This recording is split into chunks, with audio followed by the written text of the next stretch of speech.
Welcome to the WM Review series preparing for total consecration to the Blessed Virgin, according to the programme of St. Louis de Montfort.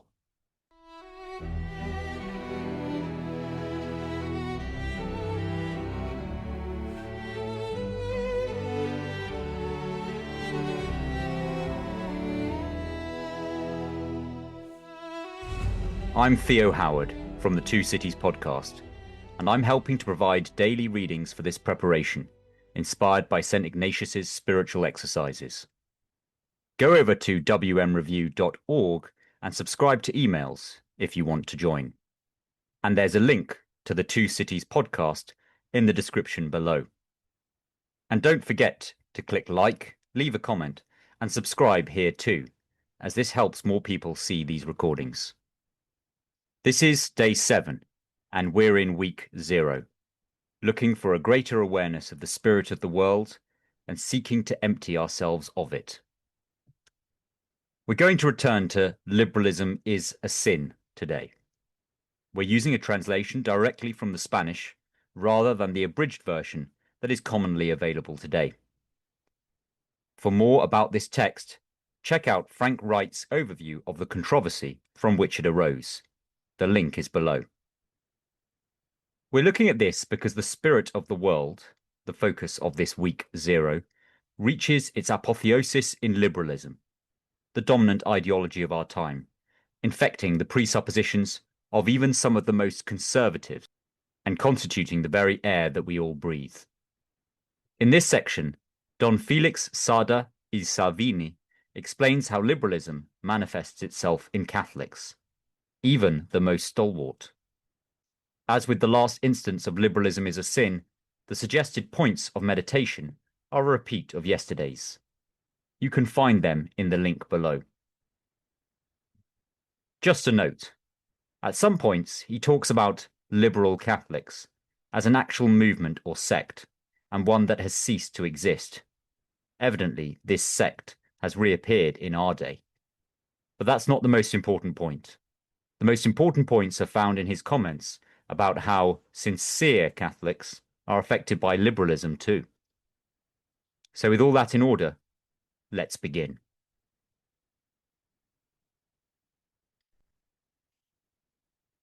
Chapter 6 of the so-called Catholic liberalism, or liberal Catholicism.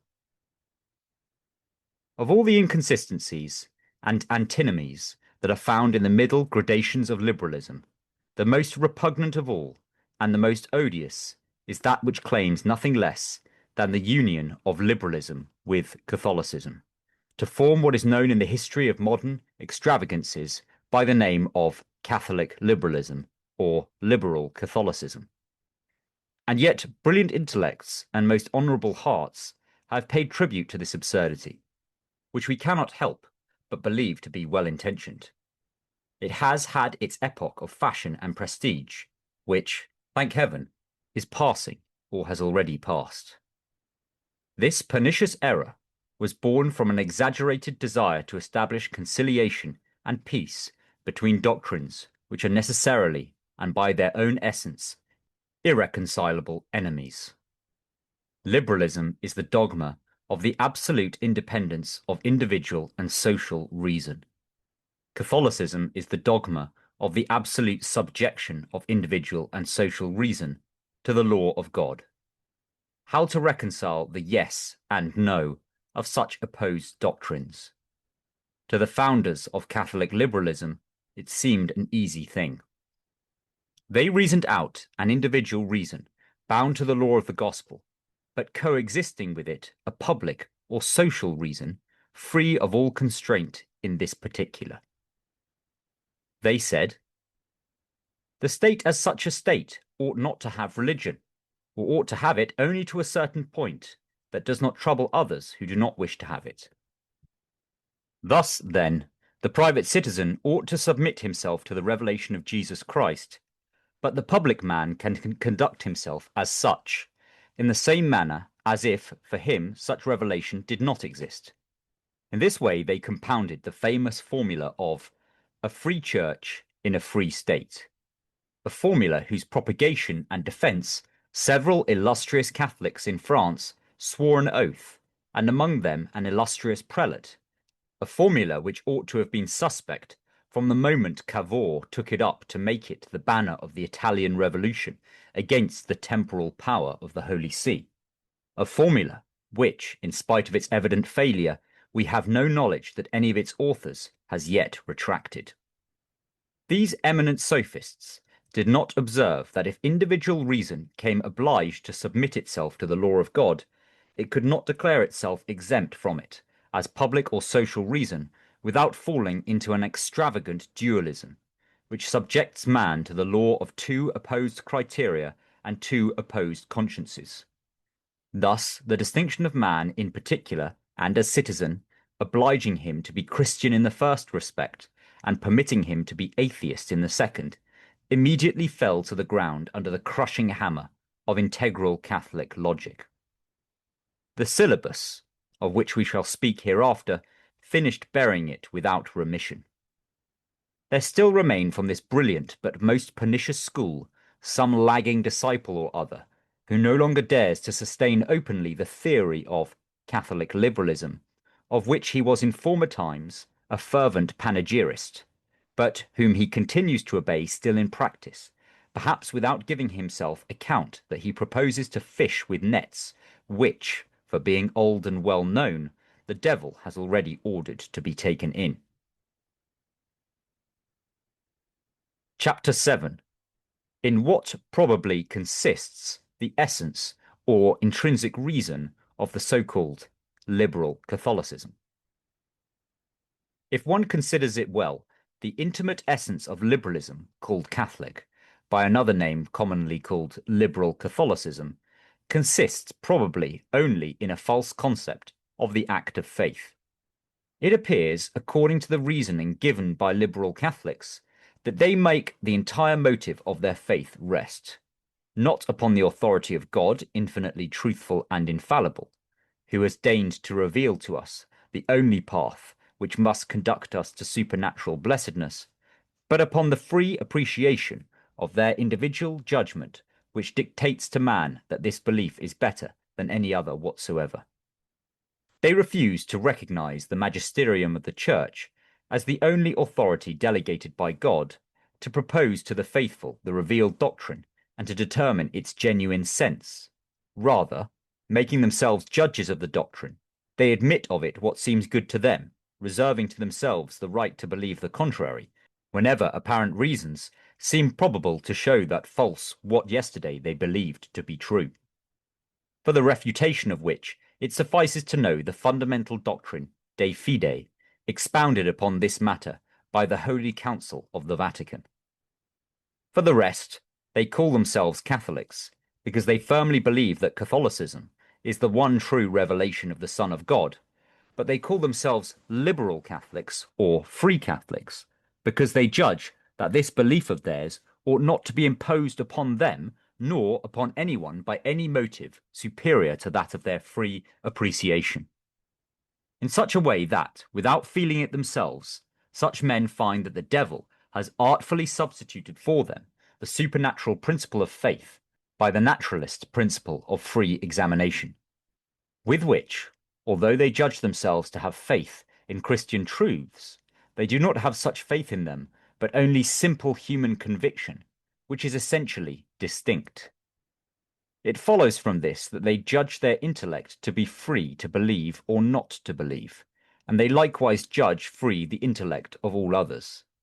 In unbelief, therefore, they do not see a vice, or infirmity, or voluntary blindness of the intellect, and still more of the heart, but a licit act of the internal jurisdiction of each one, as much master in this regard of believing, as in not admitting any belief whatsoever.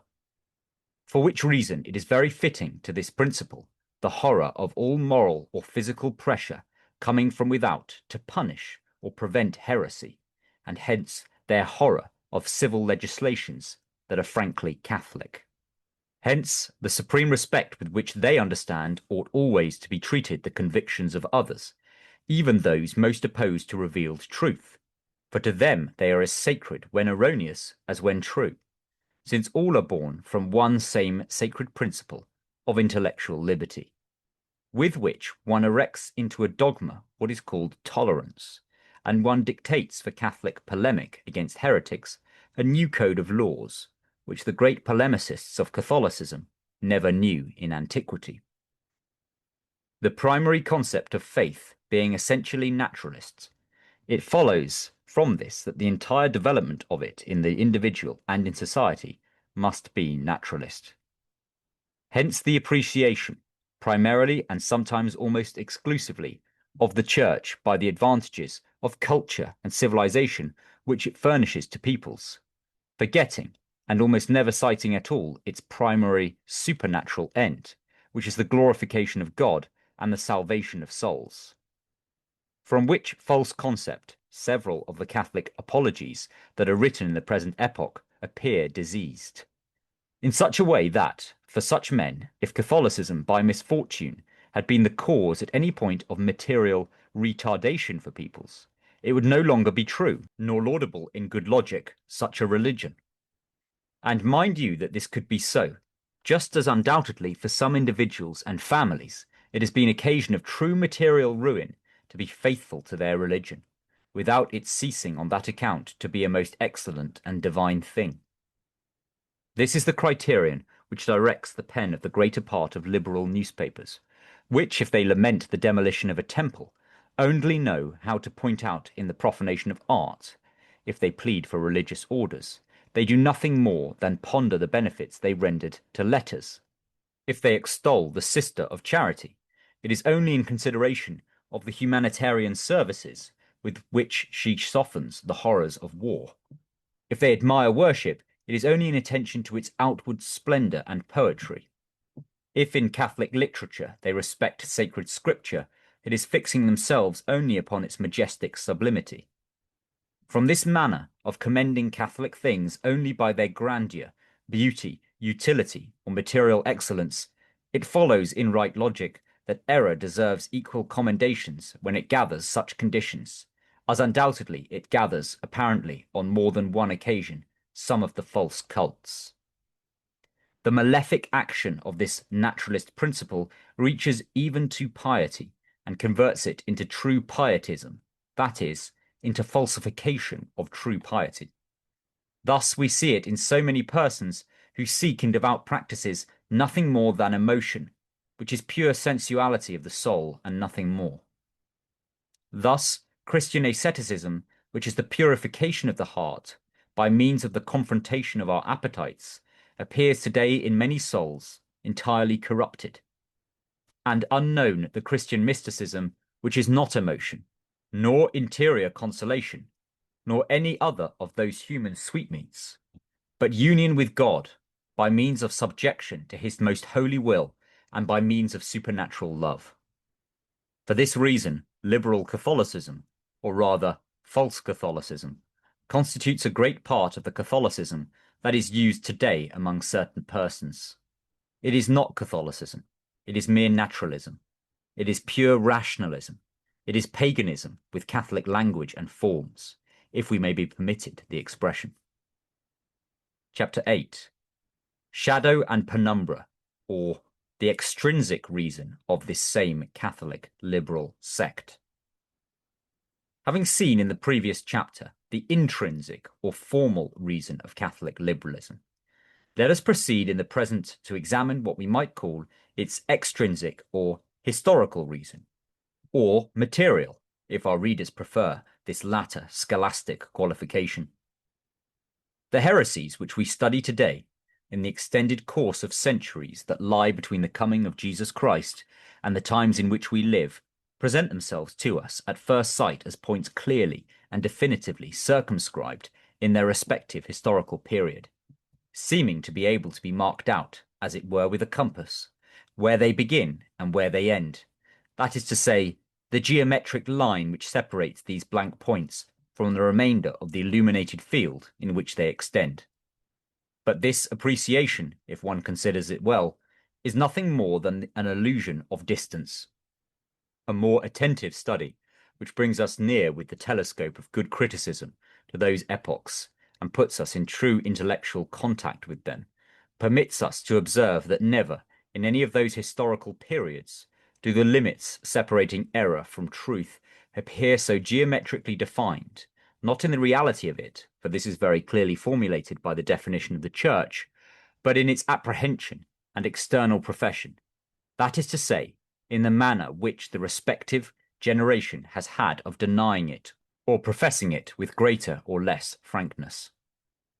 Error in society is like an ugly stain upon a cloth of exquisite weave. It is seen clearly, but is difficult to define its limits. Its frontiers are vague, like the twilights that separate the dying day from the approaching night, and in turn the departing night from the reborn day. There precede the error, which is a black shadow, and there follow it and surround it certain vague penumbras, which can sometimes be taken for the shadow itself, still illuminated by some lingering reflection of dying light, or as the very light itself, which are already dimmed and darkened by the first shadows. Thus every error, clearly formulated in Christian society, had around it another atmosphere of the same error, but less dense and more tenuous and mitigated.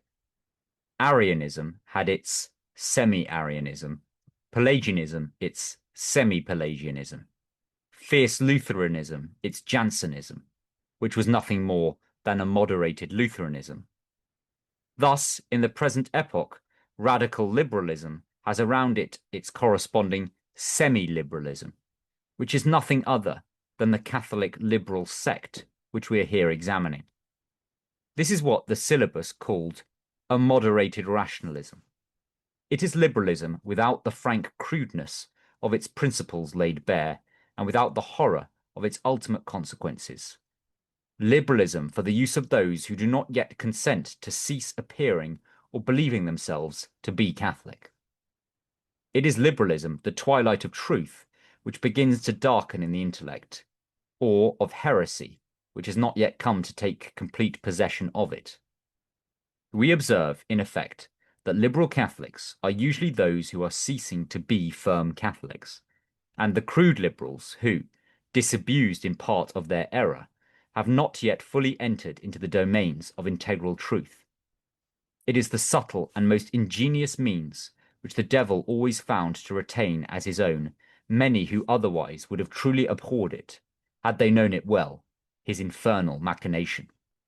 This satanic means is to permit such men to still have one foot upon the ground of truth, on condition that the other foot be already completely in the opposite field.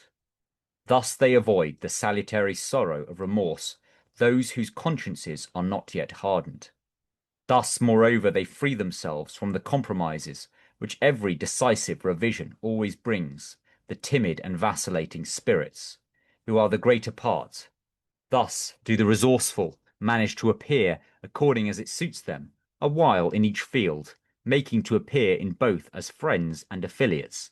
Thus, finally, can man give as an official and well-known palliative to the greater part of his miseries, weaknesses, and inconsistencies. Perhaps this question has not yet been adequately studied on this side in ancient and contemporary history, the side which is the least noble, and for that very reason the most practical, since unfortunately, in what is least noble and elevated, one must commonly seek the secret spring of the majority of human phenomena. It has seemed good to us to make this indication here, leaving to more experienced and subtle intellects the care of amplifying it and developing it completely. Chapter 9. Of another important distinction, that is to say, of practical liberalism and speculative or doctrinal liberalism. It is taught in philosophy and theology that there are two classes of atheism, one doctrinal and speculative, and another practical. The first consists in denying plainly and squarely the existence of God, pretending to annul or ignore the irrefutable proofs upon which it is founded. The second consists in living and acting without denying the existence of God, but as if God really did not exist. The first are called theoretical or doctrinal atheists, the second practical atheists, and these are the ones who abound most. The same thing happens with liberalism and with liberals. There are theoretical liberals and practical liberals. The first are the dogmatizers of the sect, philosophers, professors, deputies, or journalists, who teach liberalism in their books, speeches, or articles, who defend such doctrine with arguments and authorities and in accordance with a rationalist criterion, in veiled or manifest opposition to the criterion of the divine and supernatural revelation of Jesus Christ. Practical liberals are the majority of the group, the sheep of it, who believe implicitly what their masters tell them, or who, without believing it, follow docilely him who leads them, and always in step with his measure. They know nothing of principles nor of systems, and perhaps would even detest them if they knew all their deformity. Nevertheless, they are the hands that act, just as the theorists are the heads that direct. Without them, liberalism would not emerge from the confines of the academies. They are the ones who give it life and external movement. They pay for the liberal newspaper. They vote for the liberal candidate. They support liberal administrations, and they cheer its personages and celebrate its dates and anniversaries. They are the raw material of liberalism, disposed to receive any form and to serve always for any barbarism. Many of them went to mass and killed the friars. Later they attended novenas and gave ecclesiastical careers to their sons and bought properties from disamortization. Today perhaps they pray the rosary and vote for the freethinker deputy. They have formed for themselves a certain law of living with the century, and believe, or wish to believe, that all goes well thus. Does this exempt them from responsibility or guilt before God? No, certainly not, as we shall see hereafter. Practical liberals are also those who, shunning the exposition of liberal theory, which they know is already discredited for certain minds, nevertheless endeavour to sustain it in this practical procedure of every day, writing and haranguing in liberal fashion, proposing and electing liberal candidates, praising and recommending their books and persons, always judging events by the liberal criterion, always manifesting tenacious hatred to all that tends to discredit or disparage their beloved liberalism. Such is the conduct of many prudent journalists, in whom one will scarcely find evidence of formulating concretely liberal propositions, but who, nevertheless, in all that they say and in all that they remain silent, do nothing but carry on the accursed sectarian propaganda. This, of all liberal reptiles, is the most venomous. That's the end of this section. Head over to wmreview.org or click the link below for the points for meditation and more about the WM Review's 33-day preparation for total consecration to the Blessed Virgin Mary. You can find links to the Two Cities podcast in the description as well. And don't forget to click like, subscribe, and leave a comment, as this helps these recordings reach more people.